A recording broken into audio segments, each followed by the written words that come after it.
So hello, everyone. My name is Vanessa Gonzalez Figuereo. I'm the Director for Student Advising Services at LaGuardia Community College. And thank you for joining us in our session, Leading and Managing via Pandemic. The purpose of this panel is to provide you with an inside view of what it's like from a manager's perspective on what we had to do to get our teams ready, our students ready in the midst of the pandemic. And so as I heard in a previous presentation, what is it like for managers? You know, what did we have to go through? And just thinking about our perspective. So I have three panelists joining me. And so I want to allow some time. So please share your name, your title, your department, and staff size. So why don't we start? I see Christy. So if you could go ahead and kick us off. Sure. Good morning, everyone. My name is Christy Perez. I am the director of the Percy and Seek program at Baruch. I'm under the Enrollment Management Division at Baruch. And my staff size, I have about 10 full-time advisors and counselors and 2 part-timers, as well as an array of student workers and graduate interns. Thanks. Now let's transition to Nadine.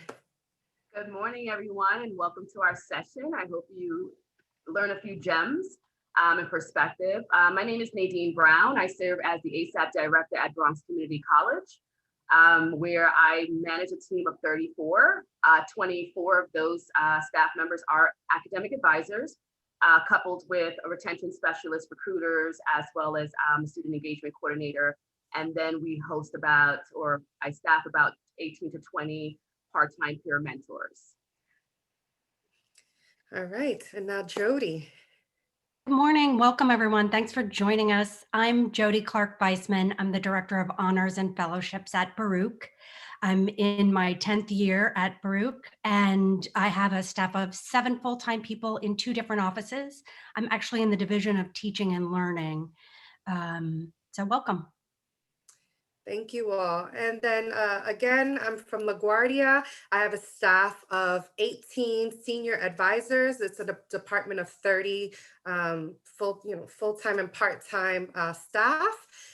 And yeah, so let's get started. So everyone, what I wanted to share is we do have a list of questions that I'm going to ask the panelists. And then if you have any questions, please utilize the chat and we'll make sure that we fit in some time to get your questions in. But there's a lot we want to cover. So let's begin.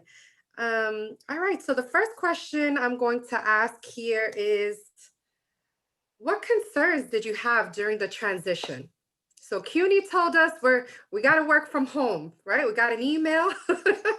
So what concerns did you have? So Nadine, you want to kick us off? Sure. It's interesting enough. I think when we started hearing news of the pandemic, I just remember a week before CUNY made the decision that we were going to transition officially. Just leaning on the doorframe of my assistant dean that I report to, saying, I think we should start getting prepared for something. I didn't know what that something was going to be. And I just remember saying, oh, maybe we should get Google Voice numbers. And interesting enough, a week prior, we had already started the planning. So I think that my biggest concern was how to reimagine delivery of student services and maintaining a certain level of quality, while also concerned with, home offices and the staff being able to deliver the same, again, quality services and connecting with our student population, as well as how our students were going to handle that. So I think that ultimately it was just the unknowns was, I think, my biggest concern. While we were still moving full forge ahead, we were just basically kind of in the dark about what that would look like. And of course, none of us knew how long it would be till we would have to continue to be remote. So I think that would be some of my biggest concerns. Christy, Jody, anyone? Yeah, I can chime in similar to Nadine. But what first came up for me was just the students, how we're going to best support our students. And so, as you know, our program serves one of the most vulnerable student populations. So trying to really figure out how we're going to, as Nadine mentioned, deliver the type of service that we have done while we were in person. And so similarly, there was murmurings of like, get prepared. So I started, working on some, thinking about, okay, how we're gonna make sure that everyone had the technology, like the staff, to make sure they had the technology to take home with them. The communication to the students about, what they need, communicating to their professors. So really trying to ensure as much as possible, make a seamless transition, coupled with the fear and the anxiety that folks had at the time of just not knowing what to expect health wise as well, because a lot of folks also have that concern and that reality.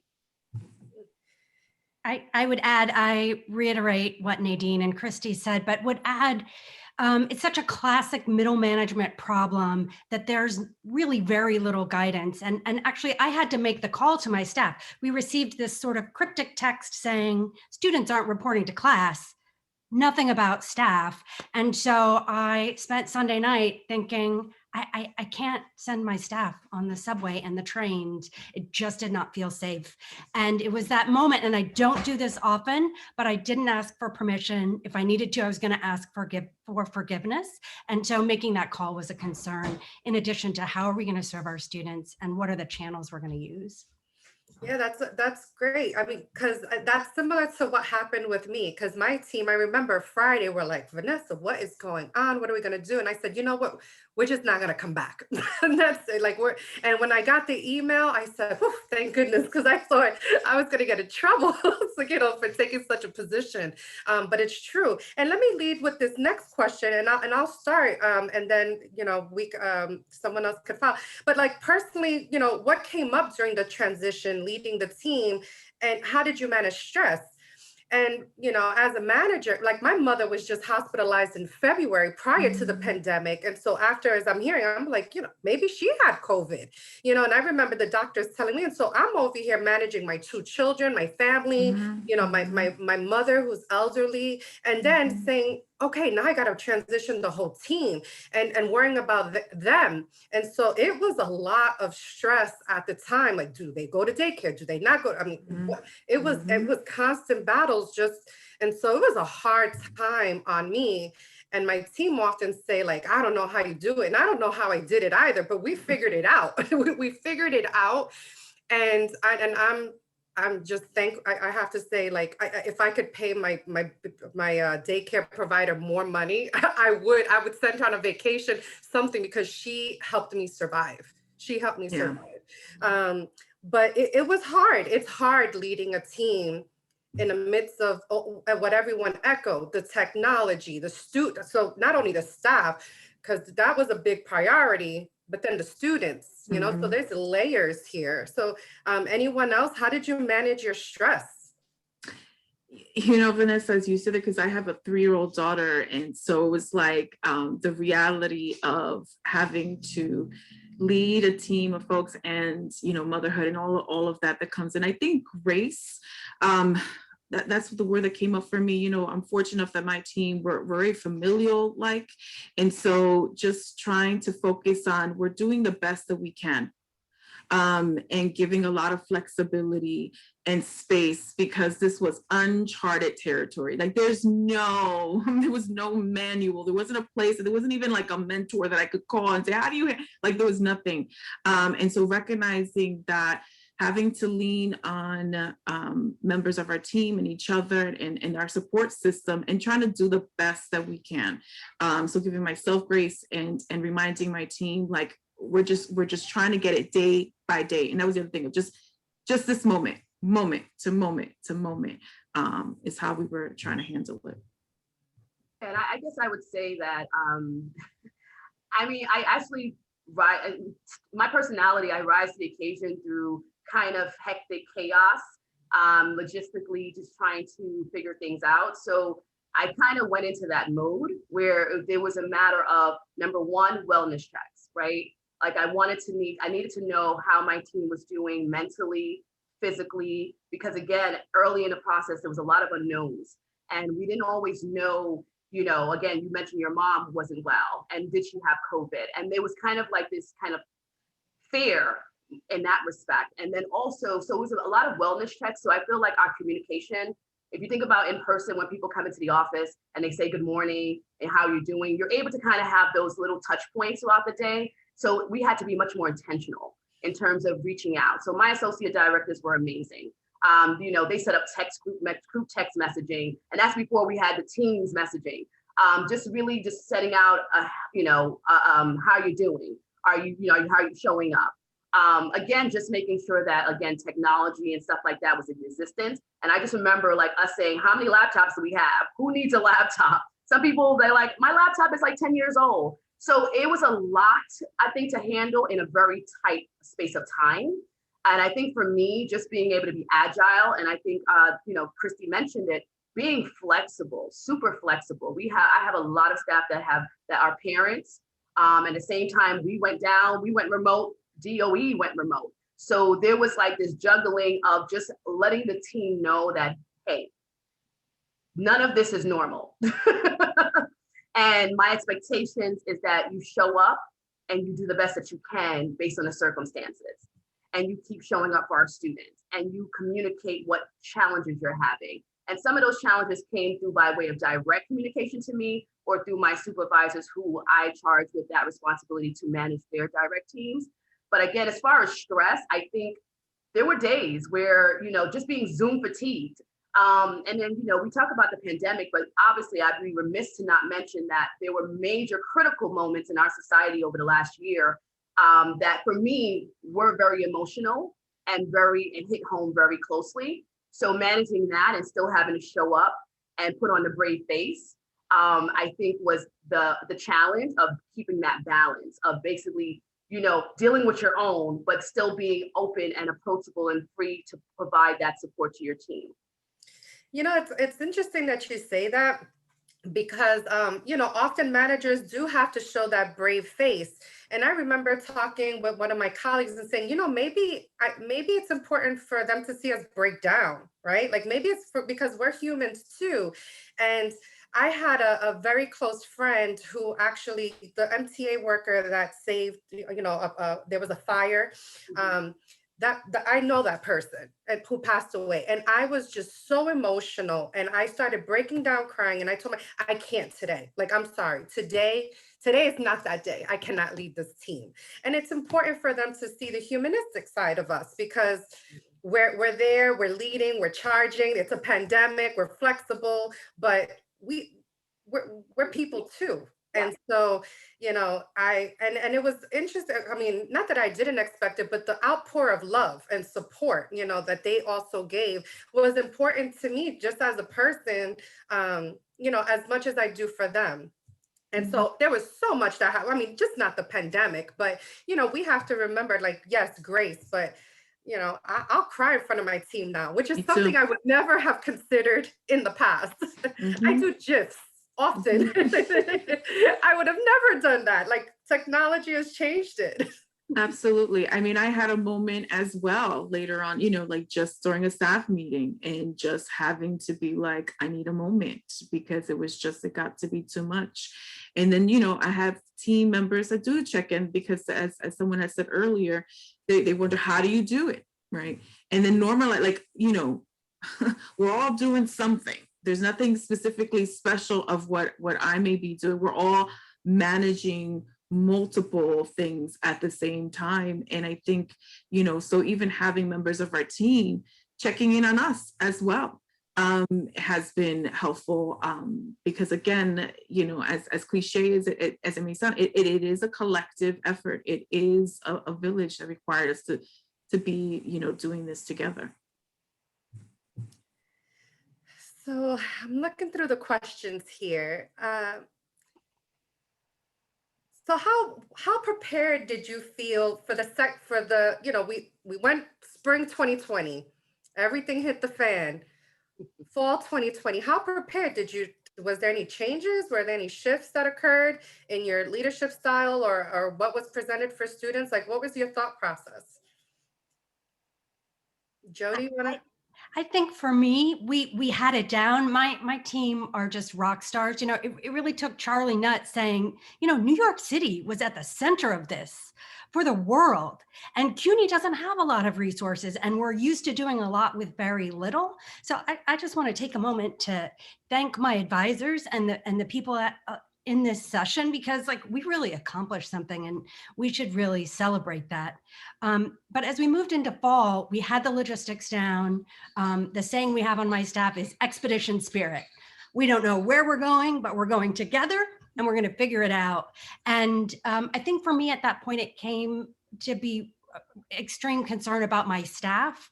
Like Nadine was saying, I didn't realize how much I relied on seeing the staff. Like you see a door closed for a while, they're having an intense meeting with a student, and I can check in with them, or if I'm off on a meeting, I'll make sure someone else checks in with that person. And working with the isolation, I think became a priority in the fall. We tried to have game sessions where we'd get together. We were meeting more frequently. And that continues to be an ongoing concern. This is a marathon. We have a while to go still.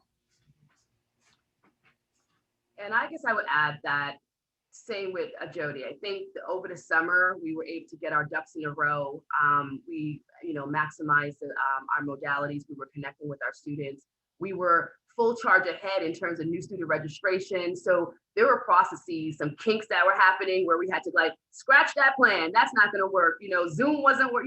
Learning whole new systems. We went from WebEx to Zoom to Teams. So it was just really learning new technology. And of course, not all team members are as savvy with technology. So there was extra support being provided and personal kind of training being developed for certain staff members. But again, I pause and say, I have the best team in CUNY. I'm gonna take that crown for my team, because I love my team. At the end of the day, they show up and they show out each and every day. And I was figuring out ways to keep them motivated and hear them. Like my team meetings, there's always a session of feedback. What are you feeling? What are you pissed off and upset about? What's not working? What can we do better? And I take notes. I'm like, hold on, what did you just say? Because at the end of the day, I think it's so important, even not in a pandemic environment, to listen to your team, hear their voices, and be able to respond to that. Be responsive to it, and to make sure that they feel heard and that you are considering their voices in the decisions that are being made. Because again, some decisions were being made daily, weekly. Next week, oh, we scratched that, we're starting over again. But as we shifted from the summer to the fall, I think we got into a reflection mode. I remember having a session with my team asking them, how's the remote environment? And they were honest. They were like, isolation came up, feeling overwhelmed came up,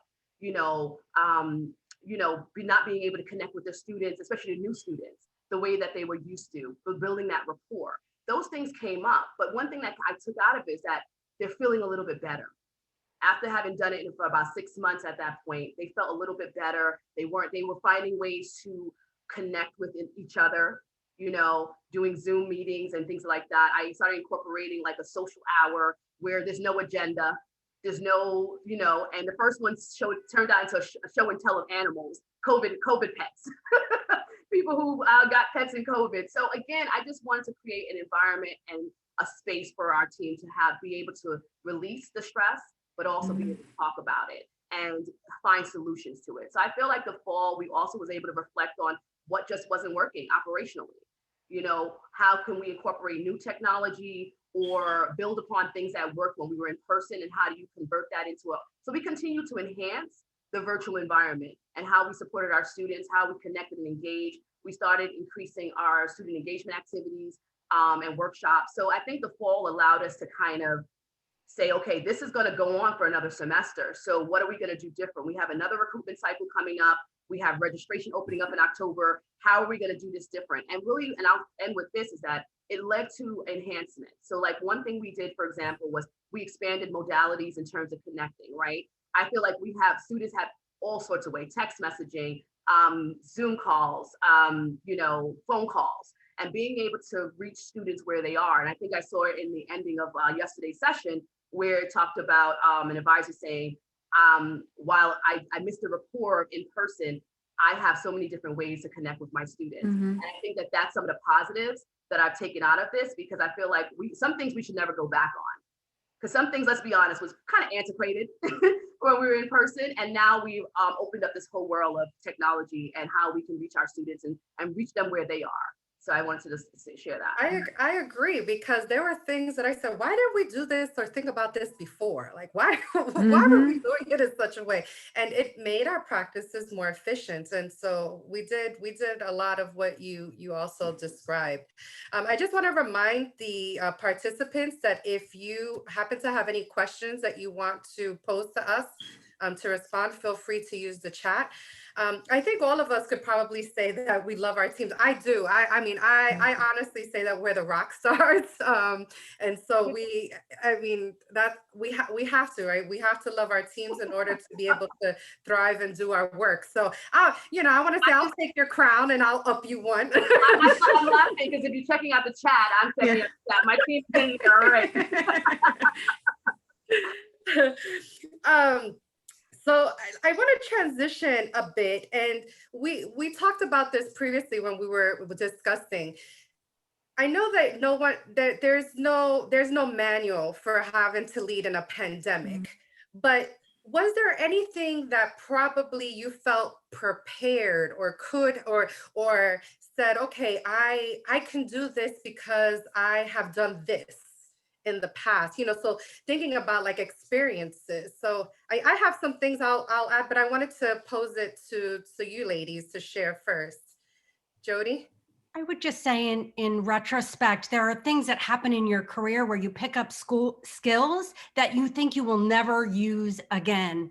For example, when I was working on my PhD, I had an opportunity to teach an online class, which actually another opportunity came up at the same time, which was to be the grad assistant for the new community college at CUNY and do research and help design that. But I'd already made this other commitment that was always this regret that I had.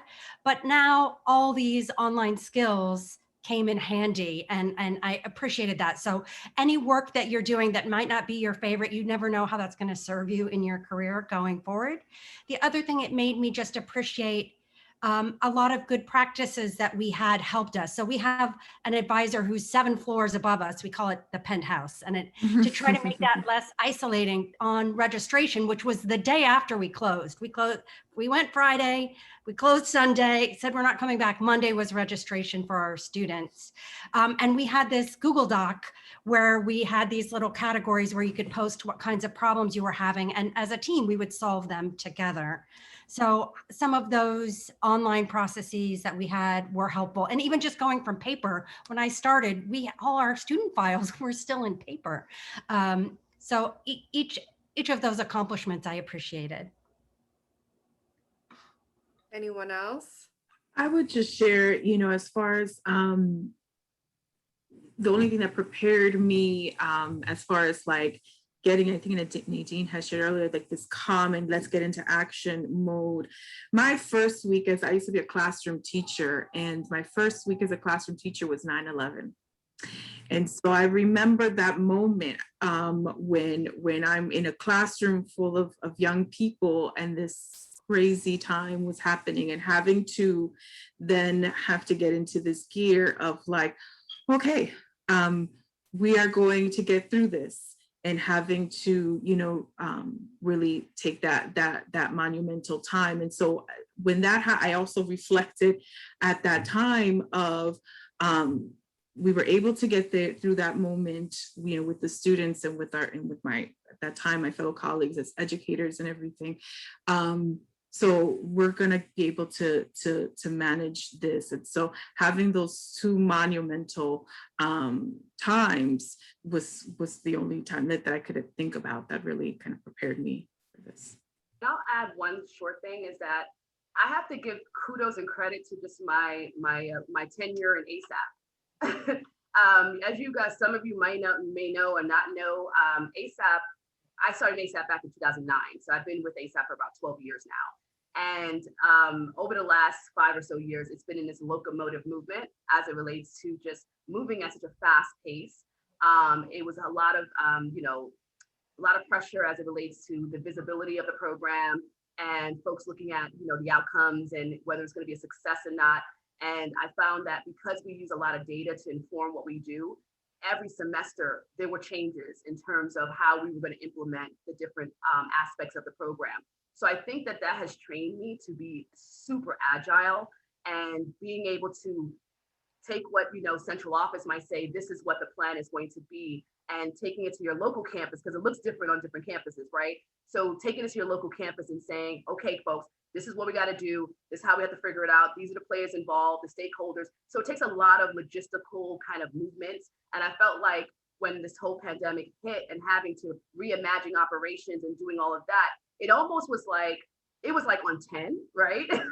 But it almost felt like this was just another transitional period that we needed to, adjust and be agile and just be, again, attentive, really. So I think that experience in terms of, and again, 9/11, I had my experience also. I was starting a new job at a 4-year college in Long Island. So I totally get that. Like, again, the unknowing, the fears that lie, the emotions and attack, the anxiety. But I think that just being agile really was a critical in terms of my ability to not kind of like buckle, but just kind of compartmentalize and say, okay, we need to do this, and what are your needs? And just really just be that, again, compartmentalizing just the ability, what needs to get done and when. So I think that experience really kind of had me prepared to be able to kind of, just move, day to day as we kind of went through this process. Yeah, I agree. I attribute a lot of my residence life. I started in residence life, not only as a student RA, but I was an RD and I was a professional hall director. And man, what crisis didn't you go through during that time? I mean, not pandemic like, but it really allowed me when this happened. And I was preparing a week prior, I was already saving files. I said, what do I need? And what does the team need? But I was able to really compartmentalize and focus on what needed to be done. And so, for folks who say like residence life is the best starter for any career in higher education, I 100% agree because you do a little bit of everything there. But I also agree to the experience in advisement, the experience in CUNY, the experience that it just helps in understanding the dynamics and what can be done, what can and cannot be done, also contributes. So I want to transition the next question because we talked a lot about the folks that are here are advisors. We may have some managers and maybe even senior level folks, but for aspiring advisors who want to go into management, right? What piece of advice? Because I mean, there's not a blueprint, but what piece of advice can you give to folks who want to lead and who want to manage people? Well, for me, when I was a counselor and an advisor, I think that already gives you a jumping off point. I think as Nadine had shared too, in leading, because you have to take in that perspective in reading the room, thinking what's best. There's no like cookie cutter way of handling something. You have to understand the experience. And so I think for folks that are thinking coming into management, you already have that. I thought that, for myself, when I was making that shift, that there was something else I need. And I think having those level of experiences already, because you're dealing with, a lot of administrative tasks too in that role.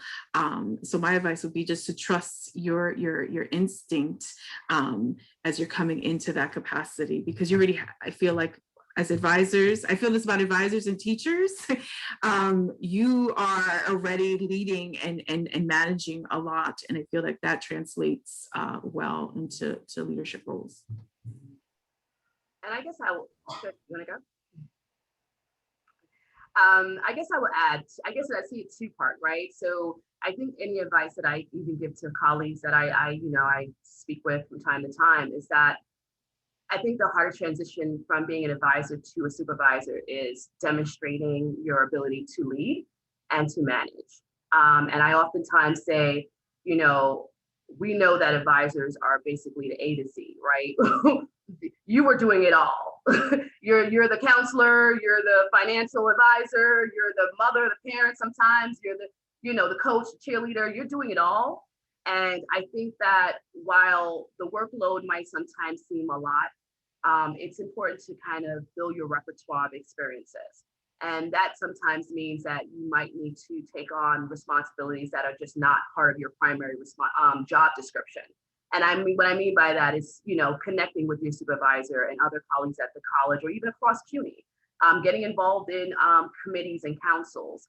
And you build your network that way, one way, right? And then the other thing is that, some programs have peer mentors, volunteering and saying, hey, can I be a coach for the peer mentors? That way you start, and then also, can I lead a team? Because then if you are the chair of a committee or you're managing part-timers, you are basically essentially building the skill set and the something that you could put on your resume, essentially to say that I have the leadership skills to lead my counterparts, whether it's a team project or an initiative, or I have the ability to manage part-time staff, which again, they typically are more meatier because they have more professional development that typically that needs to be taking place. So I give that particular thing is really just step outside of your primary responsibilities and diversify your experiences and show that you have taken leads and diversified again your knowledge base in terms of being able to move into that management position. The second part I will say is that, particularly like in this pandemic, is that be your authentic self. I had a session, one of my team members, they did what's your superpower for Women's History Month. And I said, unapologetically, authentically me, and it took me years to get here, right? But I know I'm a little zany, animated, but that's my personality, right? And it does not negate who, what I bring to the table. So I think once you're able to find a level of comfort in who you are as a person and as a professional, it will be easier for you to show up each day consistently. So I guess I give that advice, and I would say again, connect with folks. I've had folks connect with me saying, "What do you do day to day?" Understand what leadership means, because it's not for everybody. And it's not an easy job. I think the hardest part is managing people, right? Because you're dealing with different emotions, different personalities, and being able to not take yourself too serious, and also be compassionate and empathetic, and really not be kind of tunnel vision in terms of how you view people and what their capabilities are. And my last point is, when you become a manager, it's important to pour into your team, pour into the people that you supervise. I feel like, we do a lot of professional development on my team, but it's so important to give back. And that's my way of giving back. Anything I didn't know, because I didn't have a guide, but anything I learned along the process that I can actually provide to others, it is my pleasure and my joy. So that's what I want to share. Jody? Great. I will just add, because those are great pieces of advice. I think the biggest challenge to Nadine's question, what is leadership? It's really dealing with unclear things. You are creating systems. I sort of think of old Greek mythology, like you're in chaos, but out of chaos, worlds can be created. And so you sort of put this front together for your team, like, yes, this will be the policy. Although you don't necessarily have guidance, you're creating those things. The other thing I would add, and I'll put a link in the chat, but there are all kinds of professional development resources out there. NASPA has mid-level manager conferences, and there's a great book that deals with, really common things that mid-managers deal with are crises, decision-making, staff development. And so there are resources out for you. So I'll put that in the chat. Nadine, you have quite a fan club in the Yes. chat. And can I just add, one thing too is, if there's someone, I think maybe Nadine had mentioned this, but to make it known that you want to have more leadership development or opportunities.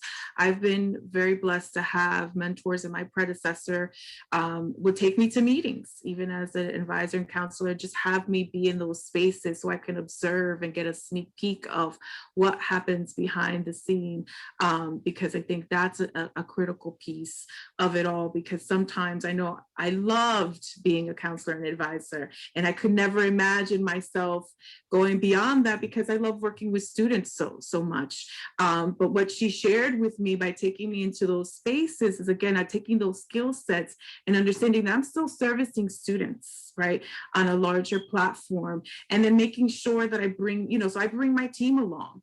I always make sure that it's not just me in those spaces, that there's members of my team that are in there, because just making, removing any illusion like there's some special thing here. It's really about, we have that ability, and to also think about the next person who would take on, particularly my seat, because it's just thinking about leading, working yourself out of a job, so to speak, and that it's not just me, but it's the role. And so there's going to always be a need for someone to step in.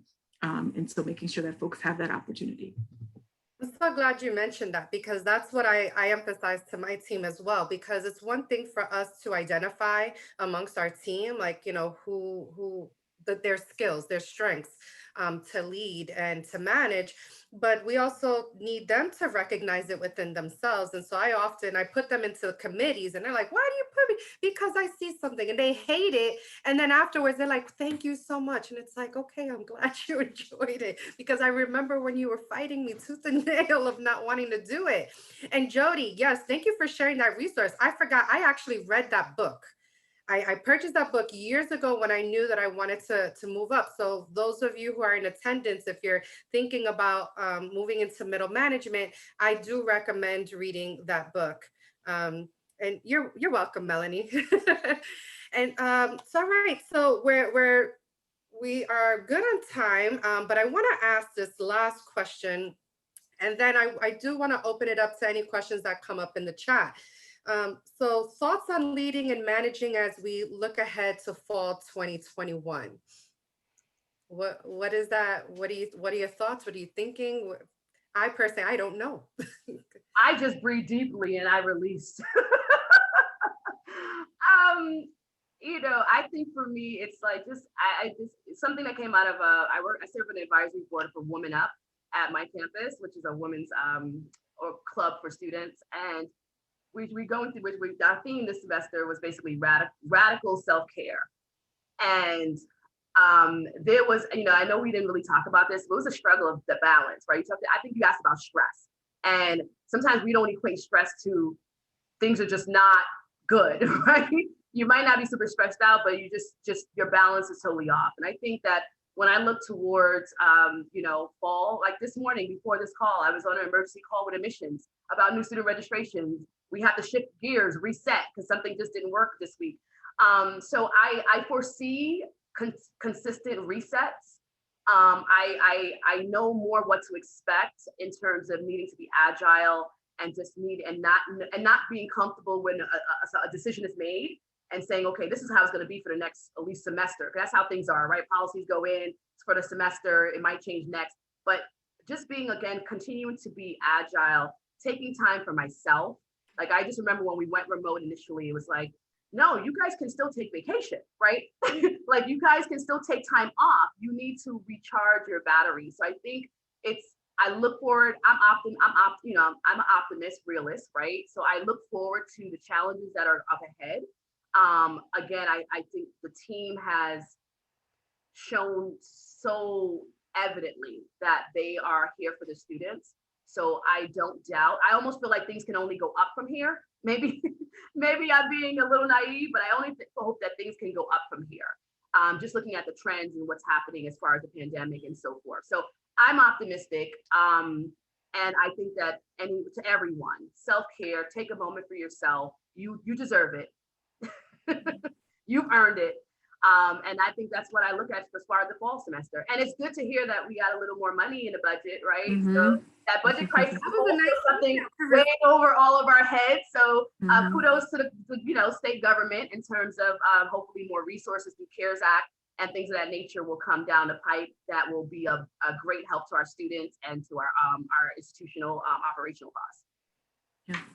And I would just like to add, what comes up for me as we're preparing for fall is just supporting the team in the transition, easing into the transition of the possibility of being in person, and, supporting students in maybe a hybrid in person and remote. And so what that looks like, and being very mindful of, and, right now I'm doing check-ins with my team of like, how do you feel about that possibility, because it was like, the light switched on, we got to go, home. And so then how do we, go back? And it's because it's not going to be that immediate switch, but just planting that seed and supporting folks to that reality that will happen, which is good. But there's a lot of still anxiety in just trying to see how folks can manage that. So that's been on the forefront of really supporting the team in that transition back. It's great you mentioned that, because what came up for my team is that I feel like they're back in the pre-pandemic stage, emotionally. It's like, okay, we went through that, we got comfortable, we've adjusted, and now it's what, we're transitioning again, and what that looks like. And so it almost puts us back in that emotional state of having to assure, as well as make sure that we protect our staffs, as well as, the students. What is it going to be like for them? Because we all know this remote environment's not going away, and how do we manage it in both virtual as well as, potentially in person, because it is going to happen sooner or later. Jody, any thoughts before I open it up to the panel, the participants? Yeah, I think those are great things to think about. I'm really thinking about it as we're going to co-create this together with my team, like Christy and Nadine. I really want to focus on the team, give them maximum flexibility, but also students. How much do they want to be on campus, even if they're taking classes online? Just to be flexible, to be agile, as Nadine says, and expedition spirit, that we will get through this. And it's really starting to dawn on me. I'm so grateful for this session and this conference, because it's given me time to reflect what it really means to be the new normal. And I was thinking, oh, we'll eventually get back. We'll also offer appointments online. And I'm really starting to see how radically different, in great ways, all the best of this we can take with us. So I am excited about that opportunity.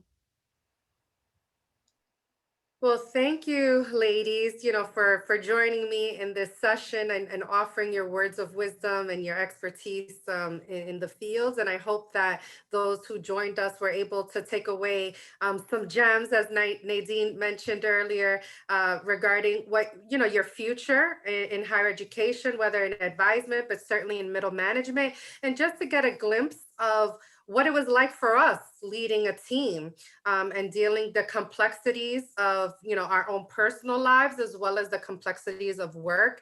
And I'm taking a week off in 2 weeks, and I text my husband. I said, I can't wait. And he goes, when's the vacation? He goes, you're thinking about it already? Yes, because I have not taken 1 week off in probably over a year, like consistently. You take a day here, you take a day there, but it's nice to unplug. And so I do want to share, if you haven't done so, do not reach your 45 days until your supervisor tells you you must take annual time. It's important. And and to my colleagues here, if you haven't taken any, we are all deserving. So round of applause to everyone.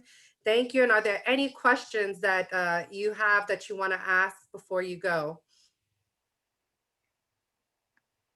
I'm looking at the chat here. Maybe we might have covered everything. We have a few thank you for the session, appreciating the team and leadership. Jody, that goes to you. Thank you. Yes, our teams are rock stars, clearly, and really just appreciative of, like Nadine said, the A to Z, and how much Christy was talking about advisors bring to the table. I encourage you all, put yourselves out there. It's exciting. It's middle management is fun. It's challenging, but it's fun. Indeed. We have a couple more thanks. They said the session was awesome. Thanks for sharing the experience. I think we have a hand up. There's a hand up or hand raised. Is there a hand raised? Yes. Berlin, am I saying her name correct? Morales? Can we unmute? Hi, yes, my hand was raised. I'm having difficulty with my keyboard, so I apologize. I just wanted to ask a quick question about anticipating the return to some version of in-person, whether it's the fall or spring. I know that many staff members would like to keep some level of flexibility. I agree as well. But how do you, as a middle level manager, kind of like what stance would you take on that? Because I personally don't feel like I have any power in that area, to be quite honest. I would love to be able to provide the flexibility because I know that it would actually help the transition be more productive. But I don't think it's in my hands, number one. So how do you guys feel like you might approach that standpoint or those questions? I guess I would, one thing I think we probably haven't talked about as far as being middle managers is that there's an aspect of managing down and managing up, right? And sometimes managing up is, sometimes challenging, right? Because oftentimes directions come from up down, right? And you're just making it work, right? But I think that middle managers is kind of in a sweet spot in the sense that we can advocate and express the concerns as a collective of your team. I know that I've been asked to, start preparing. We haven't gotten any directions. It's like, start preparing. And I'm like, preparing what? Like, what does it look like? My building that my team functions out of is offline right now because of, other things. And so I just came up with 3 possible plans. All right. One is we remain remote until we can fully, integrate back onto campus. But then the other is basically just trying to, it progressively gets more aggressive as it relates to people being on campus, right? And I shared those thoughts with my team, got feedback from them. And sometimes I say, I don't have any updates. This is what I'm thinking. What do you think? Just to engage them in that conversation to kind of reduce some of the anxiety about it. But again, I think that, fiercely advocating for your team and your concerns, especially if this is, look, I have team members that have children. DOE is supposed to be going back to school. If they, the school shuts down, what does that look like? So I think that without directives from our university as to specific policy, I think the best we can do is remain flexible with our teams and hope that senior management will be receptive and trust our judgment as it relates to the decisions we make for our team. Like I think I heard somebody says, I'm going to ask for forgiveness later. I told them stuff, don't hurt that. I think that as middle managers, we do have to take those risks as well. And we have to, again, like I said, fiercely advocate for our teams to make sure that your voices are being heard and hope that that is, integrated. I mean, I want to thank, senior leadership at BCC because, they are receptive to the discussions that I have shared or the expectations or the concerns that I've shared about my team. But I think that's our job as middle managers to make sure that we consistently share that message. I want to echo that as well. We do have another question that I want to make sure that we ask, but I want to echo that as well. And from my perspective, I tell the team what my position is. And I make sure that I inform my dean what my position is, even though if he has told me I have to plan. I'm like, great, I'm going to plan, but I want you to know that this is my position about our department. And so I think as so long as the team knows what my position, they feel comfortable and they feel confident in my leadership. And will support me. And if they challenged it, then they would certainly vocalize that, and then I would know where they stand. But the question that we have here: how do you provide attention and support to your staff individually in direct relation to their unique needs, identities, and goals besides their annual performance reviews? So I can take that. I prior to even the pandemic, I do one-on-ones with my team every 2 weeks or 3 weeks. So that was already put into place. I mean, we had an open door policy, so it wasn't just concentrated into that time frame. But that was a designated time for each individual member where we can talk about specific things that they wanted development on or feedback or concerns, again, because they're the ones directly working with the students. So for me to learn what's going on with the students. And so that has translated into the virtual environment as well, where I continue to maintain that time frame. And again, letting folks know, because, we had each other's, cell phones even prior to it. So if you need additional time or anything like that to reach out. But I think it's important to have that designated time that folks know, just not in their annual performance evaluation. And I'll echo that. We have several tiers. Like I have 3 associate directors, 2 of which manage the advisement team. and we break the advisement team in half that reports directly to them, as well as our associate director for retention and recruitment. They all have one-on-ones with their direct reports every other week. I have one-on-ones with them the opposite week. So I don't interfere with their one-on-ones that they're having. And then I also have one team meeting with all the supervisors for the program, where we do planning and, you know, decision making and conversations and just reporting out on things that are going on. So those one-on-ones is where the team, myself and the team captures, again, like Christy said, things that are happening on a caseload as far as their students and troubleshooting that, things that are happening with them personally, and particularly if there's any career aspirations that they might have that we could be helpful in providing professional development for. So there's all of that, and that's happening year round before the pandemic. So again, that's a way for us to, because in other words, I always think about annual evaluations should nothing on it or discuss should ever be a surprise. This is something, if you're having an ongoing conversation throughout the year, particularly allows us to let folks that do need to make some improvements in certain areas, it allows those conversations to happen in a more less contentious way and more of a development. You know, it's about personal development. So it allows somebody to have check-ins, to get feedback from their supervisors and things of that nature. So that's the way that we have consistently built it into my program. One of the things that I want to add about that, because I do that as well.